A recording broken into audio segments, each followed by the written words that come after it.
আচ্ছা, আপনাদের জমি এবং ওনাদের জমি কি পাশাপাশি? আমাদের জমি নাই, ছিল 3-4 বছর আগে বেঁচে দিয়েছি। মিথ্যা কথা স্যার, করো আপনি জারি রাখেন। কেন বেঁচে দিয়েছিলেন? আমার এক মাস দিল্লি পড়ার জন্য, কি পড়তো আপনার ছেলে? কলকাতায় কোচিং করতে, চাকরির জন্য। কতদিন থেকে? 3 বছর। তাহলে বাড়ি কবে এসেছিল? 15 তারিখ পূজা ছুটিতে।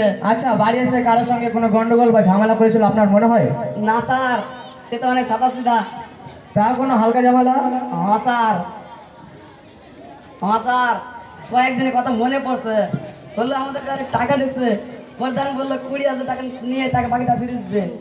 বাস, মোহাম্মদ আদালত গ্রাম প্রধানের এরকম ব্যবহারের বিরুদ্ধে সুমন 8ই নভেম্বর থানায় এফআইআর দায় করেন এবং তারপরে তিনি তাকে মৃত্যু পাওয়া যায়। এই হলো তার প্রমাণ।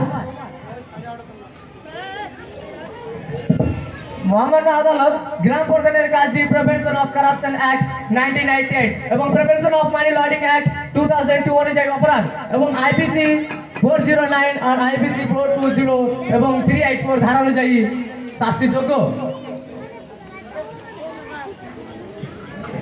অবজেকশন মাই লর্ড, সভাপতির কেসে ডাইভার্ট করে দিচ্ছে। আসলে তো আমাদের সামনেই আছে। মহামান্য আদালত, আপনি নিশ্চয়ই শুনেছেন ইনাদের কোনো চাষ করা জমি নেই। তাছাড়া মৃত সুমন 7-8 বছর থেকেই পড়াশোনার জন্য গ্রামের বাইরে থাকে। এই হলো তার প্রমাণ। এবং এই ব্যক্তি মিথ্যা সাক্ষী দেওয়ার অভিযোগে আইপিসি 191 এবং আইপিসি 193 অনুযায়ী 7 বছরের কারাদণ্ড ঘোষণা করা হোক। না না স্যার, আমি স্যারে বল কিছু করিনি। স্যার আমারে বলেছিল, তা আমি বলেছিলাম, আমি কিছু করি না স্যার, আমারে জেলে দিয়েন না। অবজেকশন মাই লর্ড, সভাপতির উকিল আসামিকে মারার জন্য সাক্ষীকে হয়রানি করে দিয়েছে। বসো, কে বলেছে এসব করতে? স্যার, আমাদের গ্রাম প্রধান মন্টু। সাক্ষীকে মিথ্যা সাক্ষী দেওয়ার জন্য আইপিসি 193 অনুযায়ী 7 বছরের কারাদণ্ড ঘোষণা করা হলো এবং গ্রাম প্রধান মন্টু কাঠগড়ায় আসা ও জিজ্ঞাসাবাদ করার আদেশ করা হলো।